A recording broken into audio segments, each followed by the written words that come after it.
exclusively on Secular Media Network. This is the Gaytheist Manifesto.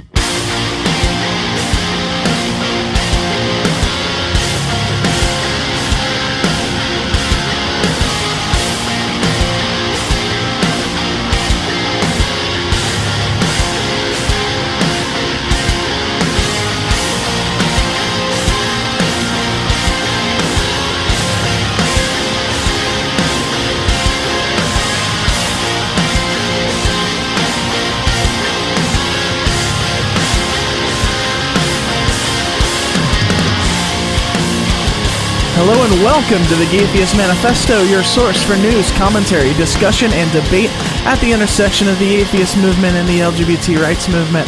I'm your host, Callie Wright. Today is Tuesday, September 8th, and this is another special edition of the Gaytheist Manifesto.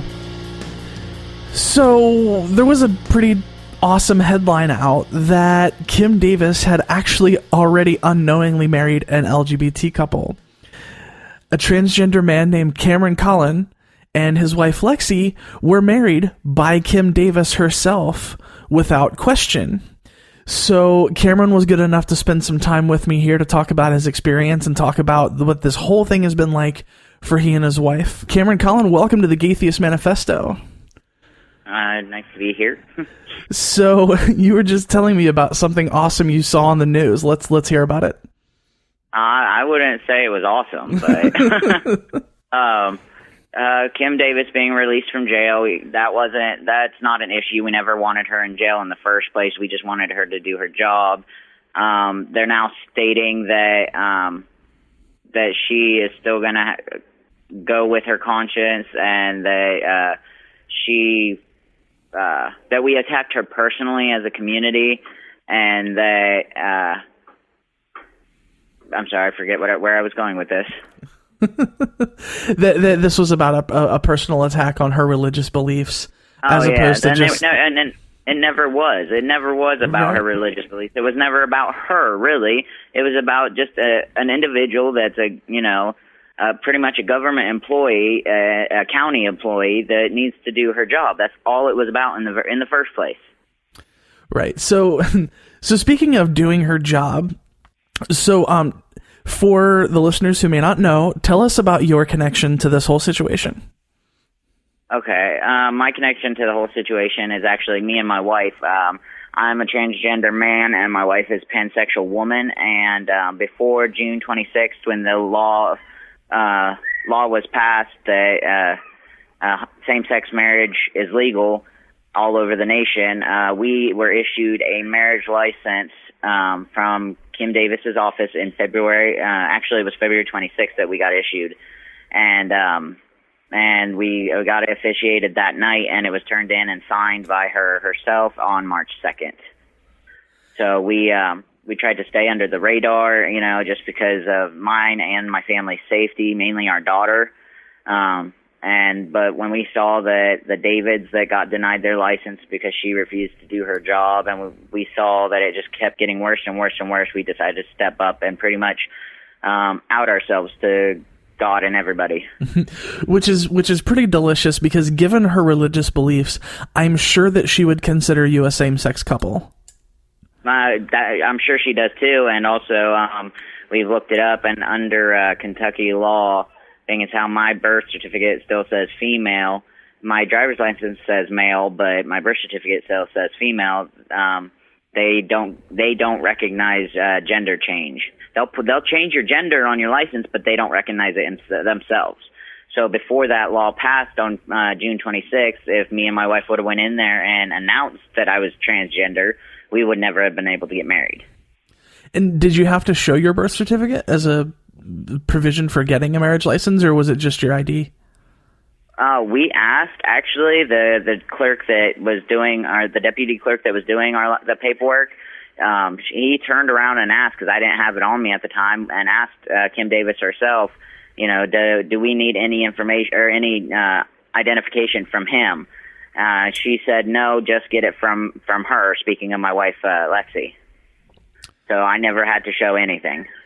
Yeah, and that was always the thing that I would tell people when they would say that same-sex marriage isn't necessarily a trans issue, aside from the fact that many of us are queer identified in the first place.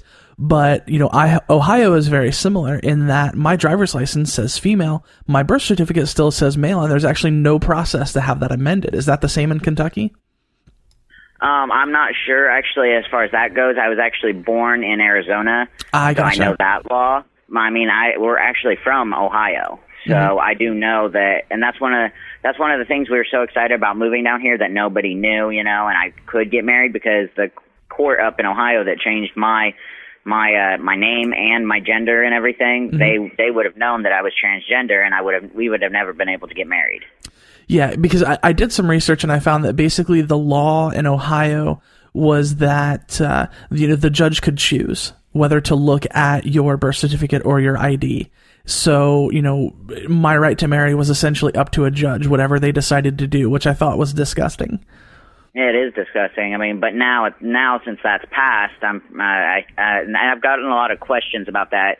Since it's passed, could they still go after us and try to null and void our marriage certificate? But since that law is passed, no, they can't. That's awesome. Because the law encompasses all of the LGBT community. Doesn't matter what you identify as. Right. So have you ever, or do you even now, consider yourself any sort of activist or anything like that? Or was this totally just you saw a need and had to jump into the fray kind of thing? I never actually saw myself as like an active activist. I mean, I would definitely stand up for my rights, as well as my wife always, we stood up for our rights, and, go to Pride, and we where we were from up in Ohio, everybody knew, and this is actually the first place I ever lived that we tried to stay under the radar, and I lived a stealth life mainly because I just wanted to live that way, and also for our daughter's safety, but also because again, I'm sorry, I have bad memory, so I forget what I was going to say. That's okay. Well, no, I mean, safety is an important consideration, and I think that's an important thing to point out, because so many people have gotten this idea that, that now that gay marriage is passed, we may have more work to do, but we're definitely on the downward slope, and that's totally not the case, especially for trans people.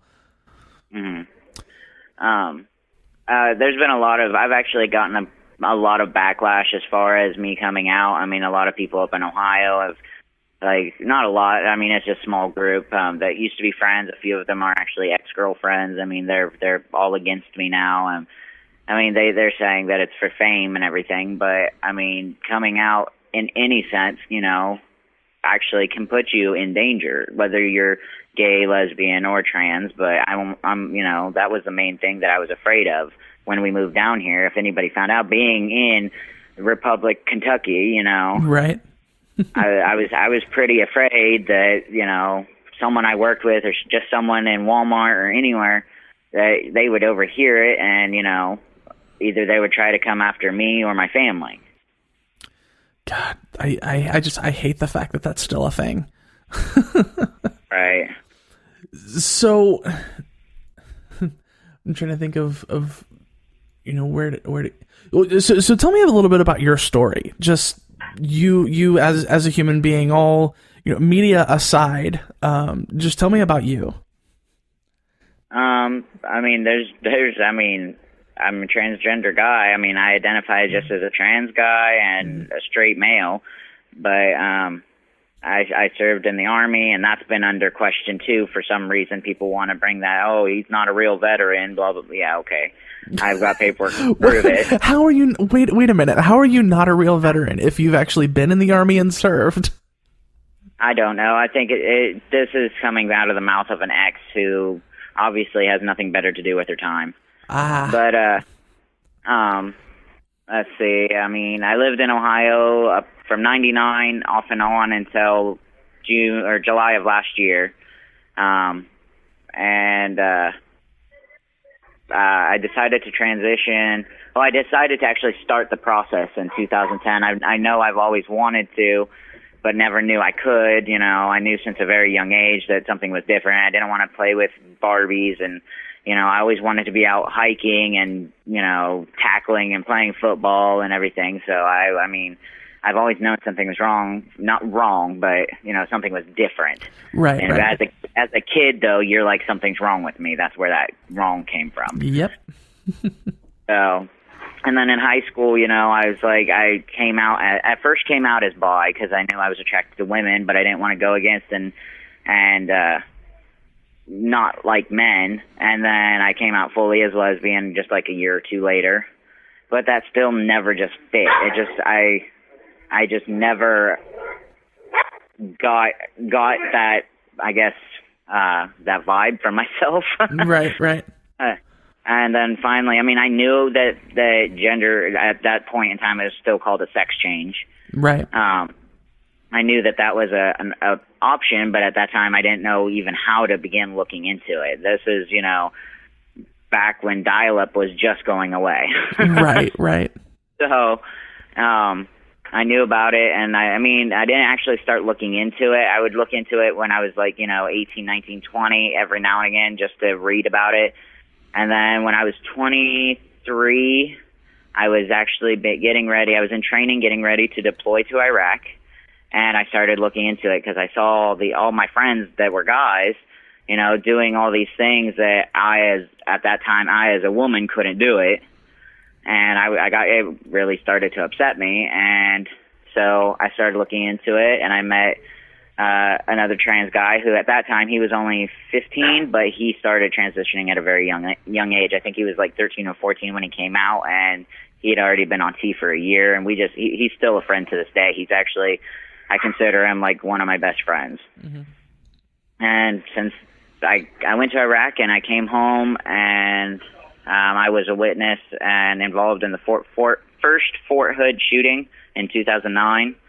So I got medically retired from the military, and then as soon as that ended, I started testosterone and everything else. I just couldn't do it no more. Mm-hmm. So you mentioned earlier that somebody said something about, you coming out was just for fame.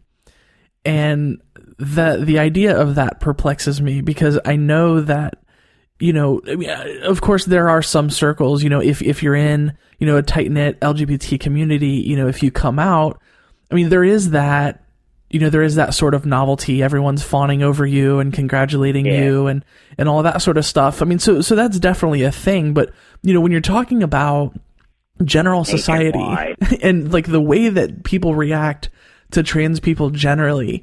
So if you could just reflect on that for a moment and how that's like a ridiculous idea. About someone saying that it's just for fame. Right.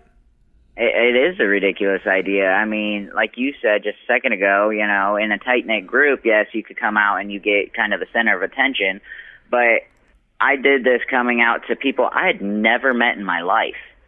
I didn't know at the time, or neither me or my wife Lexi knew at the time, that it would become nationwide, actually worldwide. We didn't know that.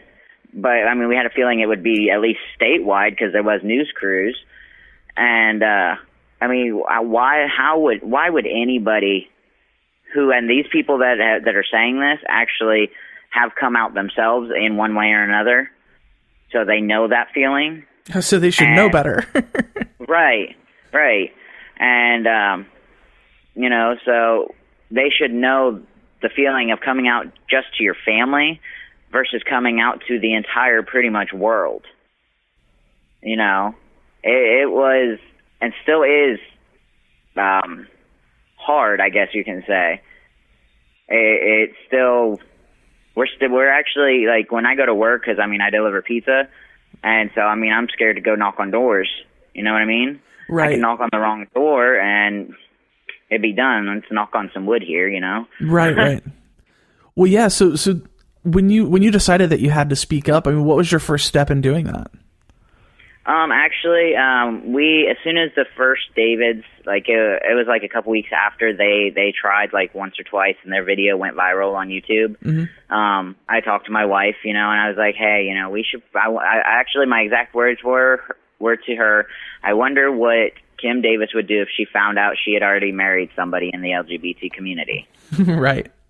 and she's like, we should go in there. And, but then we got to thinking, this could become a big thing, and our daughter, and we were trying at the time, like I said, to stay under the radar. Mm-hmm. And, so we kept a close eye on it, and we joined the Round County Rights Coalition, which is our local group on Facebook. And it's our group that protests at the clerk's office here. Mm-hmm. I joined them on Facebook, and, I just kept an eye on everything. And then when,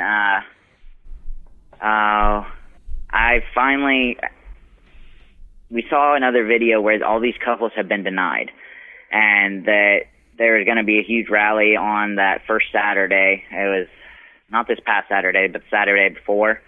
And it was the Thursday before that Saturday. I went and I was headed to work, and I stopped and I talked to we call her the voice of our cause. Yeah. Mary Hargis. I stopped and I was just like, hey, we support you, and I've been wanting to stop for a while, but I didn't know what to say. And I told her, hey, I'm a trans guy. My wife's pansexual, and Kim Davis signed our marriage certificate and before the law was even passed. And she's like, you have to come to this rally and tell your story, Mm-hmm. And that's pretty much how it happened. I talked to my wife, and she's like, we have to do this. It's gotten out of hand. Wow, that's awesome. So, have you gotten some of that backlash that you were worried about? Like, if people, found you and like sent you threats or like, awful messages or anything like that? Has that kind of thing happened? They haven't sent them to us directly. I've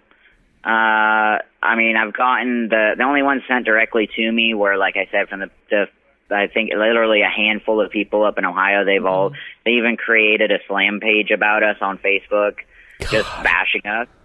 Why? Those are people that we actually, like, well, they don't know Lexi. They never met her, but they know me personally. Like I said, some of them are my exes.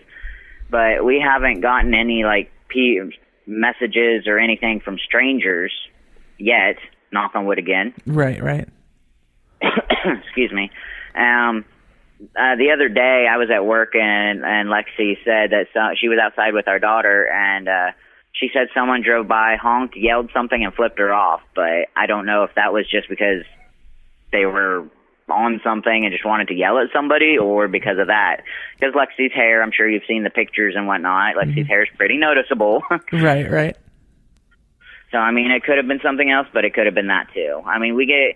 We get looks in Walmart all the time, but again, that could be just our paranoia at the same time, or it could be good people like actually looking at us, be like, is that actually them? I wish I could go say hi, Right. Yeah. You never know. And I struggle with that too. Like, I see, young people sometimes, like if I'm in the grocery store or something like that, staring at me, and I'm just thinking like, are they staring at me because they think I'm an oddity and they think I'm like disgusting? Or are they staring at me like, wow, I really have respect for trans people? Like, you never know. And even before all this happened, everyone I've ever met, and even the people that I did come out to, like my boss, I came out to her, but that was because I had to for a background check. Mm-hmm. And, she told me, I would have never known if you would have never told me. And everybody says that, but, and you as a trans woman would know, you always wonder if you pass, Right. Like me, even I go and I'm like, did I shave right? Am I walking like a female? That kind of stuff. So, it's exhausting, isn't it? It is. It really, really is. We just joined a very, very close knit. We call it a family here in Moorhead. Me and Lexi did, and it's like 5 or 6, maybe 7 trans guys and their partners, and and they all don't have they haven't had top surgery or anything, and I try to be strong for them. I tell them, if you guys need anything, let me know, because I'm the one that's been on T the longest out of all of them. So I'll try to help you do fundraisers for your top surgery, so you can feel like you pass and have that acceptance that you always wanted. You know what I mean? Mm-hmm. So talk to me about the future. Has this changed? You said before you never really considered yourself an activist or anything like that, but has this experience changed that at all?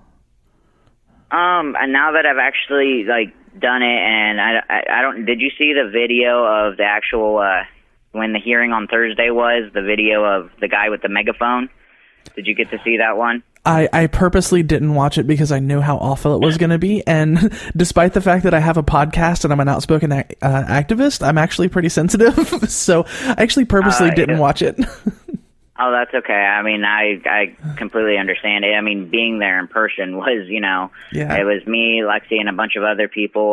We just surrounded that couple with what we had and our bodies and the love that we had, Which that was a beautiful thing to see, because basically I watched the video without the audio.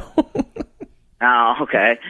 Yeah, but the future, I mean, like I said, my wife has always been passionate about her beliefs, and I have too, but I'm not as outspoken as she is. And, her, as far as like gay rights and animals is hers, Mm-hmm. Yeah. And, and she's very outspoken, but we've never protested. And I've always thought about it, but never actually done it. But after that moment in Ashland with that guy screaming at us, like literally in our ears with that megaphone, like I would do that any day of the week if I had to. Awesome. And I have to ask, given the context of this whole situation, if this is too personal of a question, feel free not to answer, but are either you or your wife religious at all? Actually, my wife, she considers herself a Christian. Mm-hmm. She does believe in God, and she prays all the time. I mean, we don't go to church or anything, but, I mean, ours is, you don't have to go to church to be able to, worship. I was actually brought up, on my dad's side, I was brought up Jewish, and on my mom's side, I was brought up Christian, so kind of toss up. I consider myself more agnostic, as I know there's something there, but I'm not going to commit to one religion. Gotcha. So, I mean, I pray too, but I don't say God, or I just start talking. You just kind of toss it out into the universe and see what happens, kind of thing. Right. Gotcha. Awesome. Well, this has been a good talk. Thank you so much for taking your time. I know things have been nuts for you guys for the past couple of weeks and months, so I appreciate you taking the time. Oh, it's no problem. If you want to talk again, because I'm sure it's going to get ugly now that she's out and she's going to refuse again. She's going to stick by her conscience. If you want to talk again, feel free to hit me up on Facebook, and anybody else out there. Actually, we're actually going to be starting a transgender support group. I don't know if we're going to have a hotline or anything, but we're starting one here in Moorhead.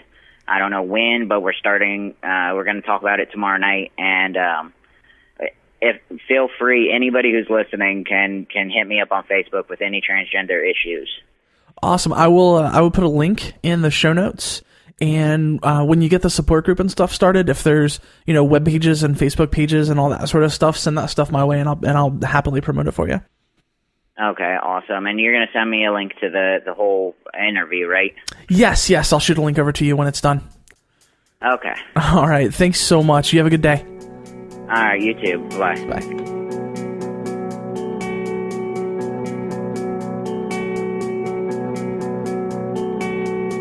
And that, my friends, is going to do it for this special episode of the Gaytheist Manifesto. I want to thank my guest, Cameron Cullen, again for taking the time to be on the show. You can find us on Facebook at facebook.com/The Gaytheist Manifesto. You can email us at thegaytheistmanifesto@gmail.com. I'm on Twitter at GaytheistCali, and you can find the show on Twitter at The Gaytheists. Before we go, I want you to know that if you're lost, you're hurting, you're scared, if you feel like no one cares and no one understands, you need to know there's a community out here that loves you, cares for you, knows that you're capable of amazing things and that you are worthy of love. If you're struggling, please don't be afraid to reach out. Until next time, friends, this is The Gaytheist Manifesto.